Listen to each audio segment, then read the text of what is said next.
Sadri Leka, 58 vjeç, nga Borizana e Krujës, ka lindur me të meta mendore prej ditës së parë të jetës. Fati i tij ka qenë i lidhur ngushtë me dy prindrit, sot të moshuar, që vazhdojnë të jenë e vetmja mbështetje e tij. Teksa përballemi me këtë situatë teje të vështirë, pamjet flasin vetë. Sadri u shfaqet në derën e shtëpisë, duke lëvizur me shumë vështirësi, këmbadoras, i pafuqishëm për të ecur normalisht. Ai nuk flet, nuk komunikon, nuk është në gjendje të ushqet apo të kujdeset për veten. Për çdo që sheh këto pamje, realiteti është rronditës, një njeri invalid, i cili jeton i izoluar, i varur plotësisht nga prindërit e tij. Nëna e Sadriut, 80 vjeç, është ajo që çdo ditë ushqen, e pastron dhe mundohet të qëndrojë pranë, pavarësisht moshës dhe lodhjes fizike. Ky ka lind normal, në parë. Mas 6 jave, nga temperatura e lartë, ky shkoj ram, e ato i thoshin sminje lodrës, po smunje toke ma ishte e. E mo erë konati, ka ora 3, ishte era natën, kjo smunje, era natën, kjo si ishte ke puna, se pënojshë, ke pasnu në fabrikë të herë, e morë konati dhe shku në Tiranë, në Krujë, mësë ne Krujë në qej për Tiranë. E kam majke pediatria 2 javë. E në më tha, në të motra tha, ty që ke kalama vetë, tha, leje, tha. Nuk është për ty, thot doktori. Si leje? Leje, përfundoj se nuk është për ty. Ky zbahet, dhe me thanë. Pranova? Nuk pranova, e mora, mas 2 javë, sheprunë në shpi, shkueshëm në punë, po kishte nanën ky, me thanë drejtën.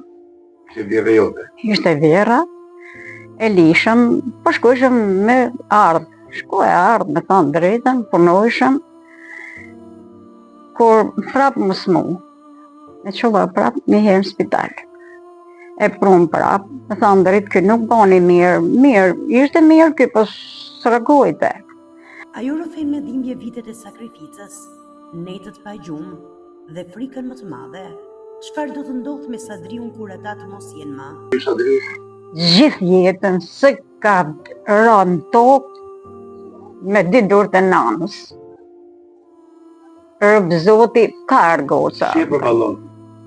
Si ju, atë pensioni invaliditetit e pasën shumë të ullë, 120.000 lekë. 124.000 lekë. Si e përballon? Në njëm në idealit, asë kur kush në asë që të shte si në të zotë të shep, se si në të zotë me bon asë si pun tjetër jo. Edhe babai, tash me i moshuar, e pranon se forcat po e lënë. Më shpi, 1, 2, 3. Bila kam kërku që më qikot, më që thosh s'ke besim për të të teku, s'kova në si e punë, për qofsha 4. Kush i bëni zmet atë djali, Sadriut? Gruja. Në herë, me ndaj se i bosë nuk ka vetëm, si shka le mosët. Për të po për vetë, si sa ka e të ullë, që më kësë herë me ka tonë për 5 vjetë, më zonë 3 vjetë, 4-5 herë, tjetë i vitë. Po jemi shkuon, me qubes tjetërët. Si mjetë, ka dojnë kërëk me një rëk të repenet e, fulli me kërku në gjithë, ta shumë që da bjetë me bërejnë, rëk në po, oke, tha, komisioni. Tha shumë me full me kamerë, mos kuptojnë. Tha shko gjelëm dhe të kam lafa mirë, tha.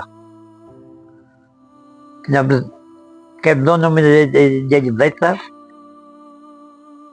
Edhe nese, tha, mund të fulli me ta, tha, gjelëm dhe gjepë mund në herë tonë. A i flet për pamundësinë fizike dhe ekonomike për t'i shërbyer djalit, ndërsa shpresa për ndihmë institucionale mbetet minimale. Familja mbijeton vetëm me një pension invaliditeti minimal, i pamjaftueshëm për të siguruar kushte dinjitoze jetese apo trajtim të specializuar mjekësor. Dy prindrit, të rënduar nga mosha dhe nga sëmundjet, janë sot përballë një realiteti të pamëshirshëm. Historia e Sadri Lekës nuk është thjesht një histori familjare, është një dramë sociale, një pasqyrë e fortë e mungesës së mbështetjes për personat me aftësi të kufizuara dhe familjet e tyre.